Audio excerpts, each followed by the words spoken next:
Hey folks, I'm back. This time I wanted to talk a little bit about times when you're actually going to use chemicals on your collection. Um, the only chemicals I use are going to be alcohol or acetone. I wanted to show you the situations in which I've done this and how to best use these without causing any kind of damage to your items. Um, this is my second take on this, so the things that I were going to clean off, I already cleaned off. So just kind of bear with me. Um, First thing up, I'll show you is anybody that has collector cards that they might display out on the open. I like to keep my special art pieces and things like that out on the shelves. So they're going to collect dust, and some of that dust from the moisture in the air is going to get caked on. It's going to create kind of a, not a patina exactly, but it's just going to coat the objects. It's not just these cards, there's other things too. By the way, while I'm holding this, this is a sketch card by Robert Krause. Um, this is something that a friend of mine gave me for my birthday a long time ago. It was a time that he had come to Mid Ohio Comic Con and did this drawing for her, and she passed it off to me later on at a birthday, which was really awesome of her. And I still have it to this day, so that's really cool. But I use this because I'm in the Jason section of my stuff at the moment, and this is one of the things that had been coated fairly liberally with dust and from the humidity. Even though I'm in the basement and stuff, the humidity that's in here, um, it just helps that dust turn into more of a solid thing. So what I do is I use a 70% because this is the weakest alcohol that I can find locally. Um, but the reason we use alcohol, and some people might already know this, it might seem obvious to people, but alcohol doesn't stick around. You wipe it on, it evaporates.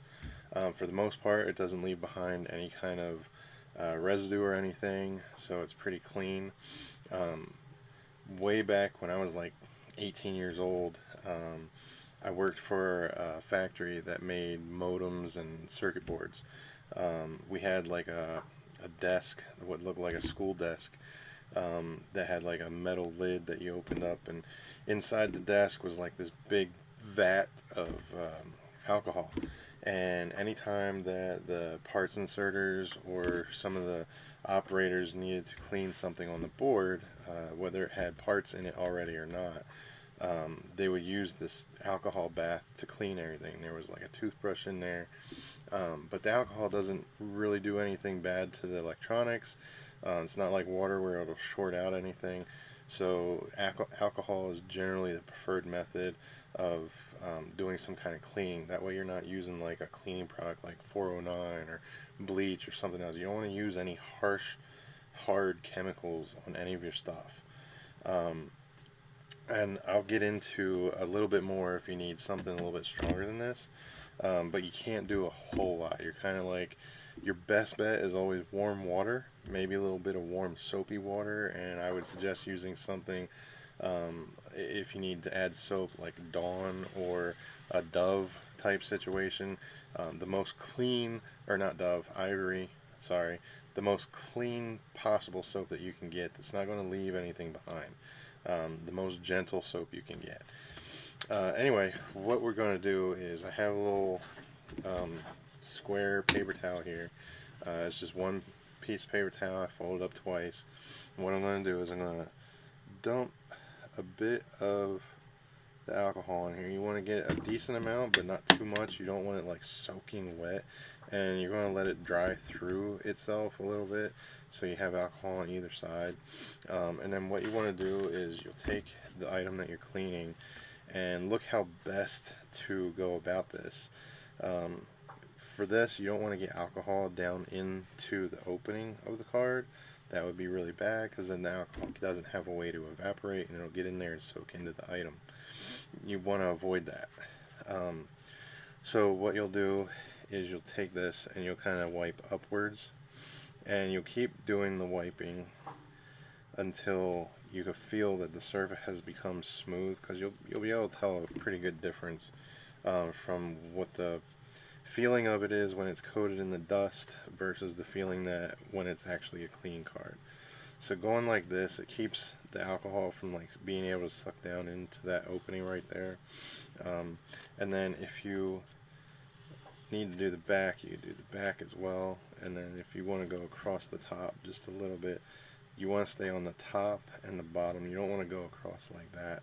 The only time you would do that is if you're trying to dry it off a little bit, which you shouldn't need to do unless maybe you used a little too much.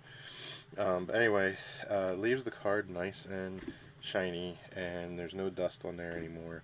You can't really see the things I was trying to show you earlier because it's either too light for the camera or it's just been cleaned off anyway. So anyway, to kind of keep your cards all nice and everything, if you're going to keep them out on the shelf, do this once in a while.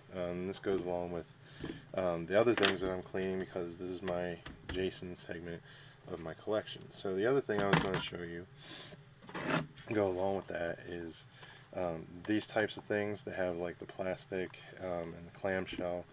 A lot of times these can get that dust cover, and then they get kind of not so much sticky as they do get, maybe just coated with that dust, and it's just kind of like icky, and it makes your stuff look icky because it just doesn't look good. It gets dull. But anyway, you take your cloth, and just like with the brushes, you just wipe one direction this way. You try to do that to get all the dust off, and if you need to, then you can come back and go like this to get those corners. Make sure the corners are got real good. And you can squish down the towel to get the little edges and corners and stuff like that. If this is not enough, you can always use a Q-tip to help you clean some of the other parts, the intricate little bits that you can't seem to get into. Maybe you have big fingers or whatever. But you just take some of the alcohol from the paper towel. You don't really want to like douse the Q-tip in the alcohol, but you take that with what little bit it has on it, and you just kind of like gently roll and pull that through, and you can kind of do it with everything just like this. The only thing you gotta be careful about with the cotton swabs is that you want soft ones. You don't want some that are really harsh and coarse, because those can scratch the surface of your item, and that'll bring the value down if that's how you're looking at your collectibles. So anyway, once you're done with that, it dries by itself. The alcohol just evaporates, and like I said, in most cases it'll just be gone. You won't have to worry about it. There have been a couple times where I've seen on cardboard that it leaves the cardboard kind of dry, and I think that's because it takes the coating off of some of the cardboards. I had a Funko Pop that was a Lost Boys Pop, and it came to me and it was in pretty rough condition anyway, but I decided to try and clean it up a bit, and in cleaning it up, it looks like it removed some of the coating on the cardboard, and so it has like this kind of fade to it. But outside of that, I've never run into trouble using the alcohol. Now, like I said, there are different types. I use the 70 whenever possible because it's the weakest I can get. You can also use this 91%, which 91%, just a little bit stronger, but it's going to be a lot more caustic on some of the stuff that you're trying to clean the dirt. It'll just get it a lot better. You don't really have to use this unless you're facing a pretty deep, dirty situation. The other thing, the last thing I have, is the acetone, 100% acetone, so that it too will evaporate. It's not as evaporating as the alcohol, I don't believe, but this stuff, it'll take off paint, so you got to be really careful how you use this. This is a very last resort type situation, where if you have some kind of really severe scuff mark, the other thing is I wouldn't advise using this on anything that you plan to keep value on, because it's likely to damage it in some way. But this is for like deep emergencies on things that I have that I'm not going to plan on getting rid of. Let's see. Uh, One of the other things I wanted to mention, um, you can use a toothbrush. This is partially what the toothbrush is for. You can use this to do the alcohol scrubbing a little bit. Um, this will help uh, get into the crevices and cracks and help to like remove some of the gunk if you can't get it off using this or the Q-tip. What you need to remember though, that any of these bristles that touches something that um, it's going to scratch it, it's going to scuff it up, so you got to be really careful. Try and get the softest possible toothbrush as you can. um, Always work with like the softest, most gentle stuff when it comes to your collection. What I was going to say is it's going to show you this too. This kind of off-white color, there was about a 1/4 inch to a 1/2 inch streak right here, that I got it that way. It wasn't anything I did. It wasn't. It was just. It was scuffed when I bought it. But today, before I did this video, I wanted to get rid of that because I didn't think it looked all that great. And anyway, you can still see that there's a spot of paint there, which I wasn't really too worried about. But in this case, the paper towel didn't work, the Q-tip didn't work, and the toothbrush didn't work. And I wanted to be really careful not to like scrape off any of the paint underneath that scuff mark of this paint.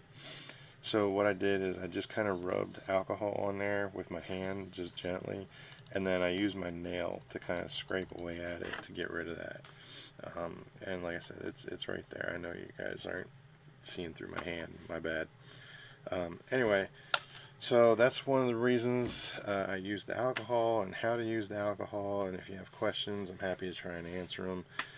Again, if you guys know something I don't, feel free to let me know, because I'm always up to learn how to better take care of my collection. I hope that I'm at least teaching you guys some little tricks and tips to take care of your collection. Alright, talk to you next time.